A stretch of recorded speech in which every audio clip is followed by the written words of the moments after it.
Okay, so we know that personality traits are important in the workplace, and we know that the big five personality traits can predict performance. So the question then becomes, what do we do with that information? Now, the traditional way of dealing with that information is using this type of knowledge in employee selection, as well as employee development. So, for example, we know that extroverts tend to make better leaders than introverts. So when we're recruiting and selecting for someone in a leadership position, we might look for evidence that that person is high in extroversion. We also know that conscientiousness is important across a variety of occupations.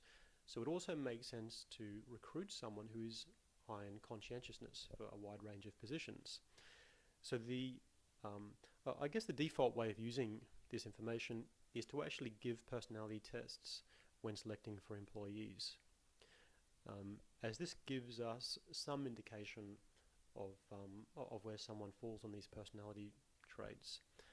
And the reason I say some indication is because these personality tests, and I'm sure most of you are familiar with them, are actually self-report, which means that people answer these questions in a way that ideally is true about themselves, but they can potentially answer them in a way that is what we refer to as socially desirable. In other words, they can potentially answer the questions in a way that they think the employer is looking for when they're selecting employees. So the results of these tests aren't always trustworthy. So what I will say at this point is that the results of a personality test should never be used in isolation. They should be used in combination with other tests and other selection practices, such as interviews, as well as observational methods of assessing personality, as well as reference checks and peer reports as well. Okay, so a personality test is one piece of information that can be used at the time of selection to provide information about a person, but by no means should people be excluded based solely on the results of their personality tests. Now, a second major way we can use personality traits in the workplace is in the area of personnel development. For example, if an employee is struggling in some aspect of their work, one of the possibilities might be that their personality profile may be suboptimal in terms of that particular performance requirement.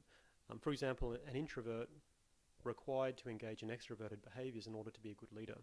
Okay, this will give us a better understanding of why they're struggling, and we can implement strategies that are beyond the scope of this video to actually address that issue.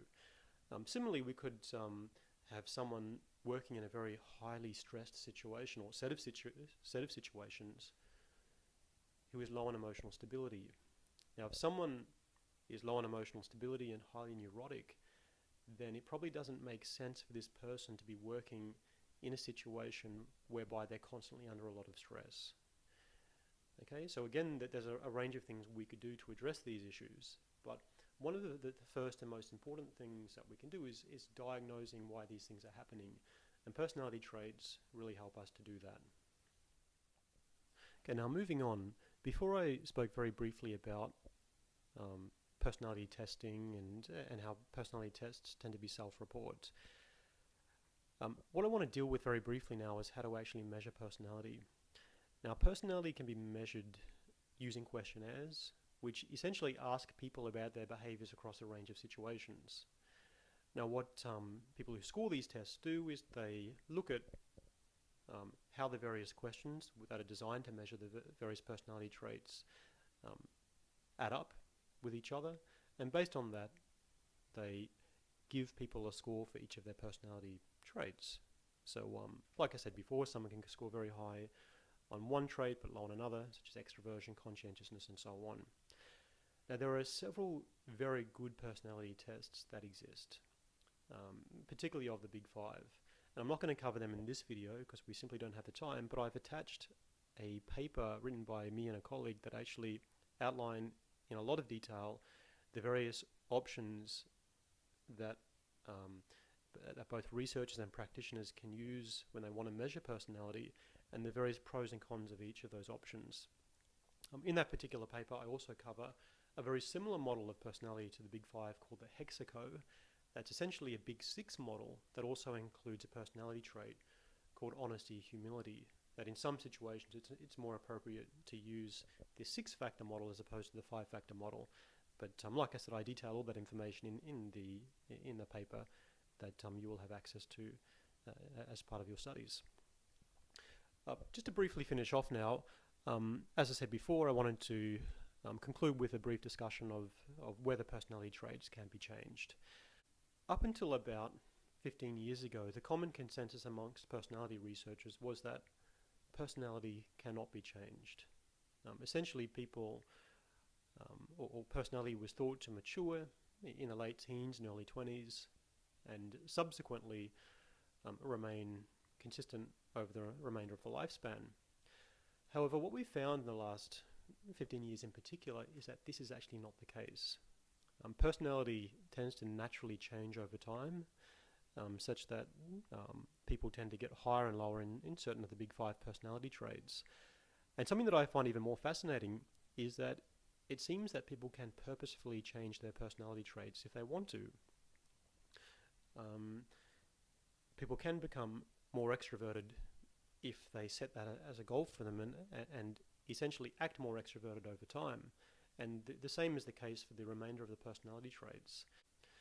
So to cut a long story short, personality can be changed, personality can be purposefully changed. The final question I wanted to briefly cover is, should it be changed for performance reasons? Personally, I don't see a reason as to why it shouldn't, as long as the particular person is comfortable with interventions designed to change their personality, and there are other benefits to enhancing aspects of personality. For example, when conscientiousness is improved, there are various side effects in other aspects of life that are also positive. Same with enhancing emotional stability. When that personality trait is enhanced, there's a range of positive side effects there as well. Okay, so that's all I really wanted to cover today. Unfortunately, 10 minutes isn't a real lot to cover most of the important issues, so this has really been a very brief coverage. However, like I said, the paper that's associated with this video is attached, and it provides a much deeper explanation of some of the topics I've tried to cover today. Thanks.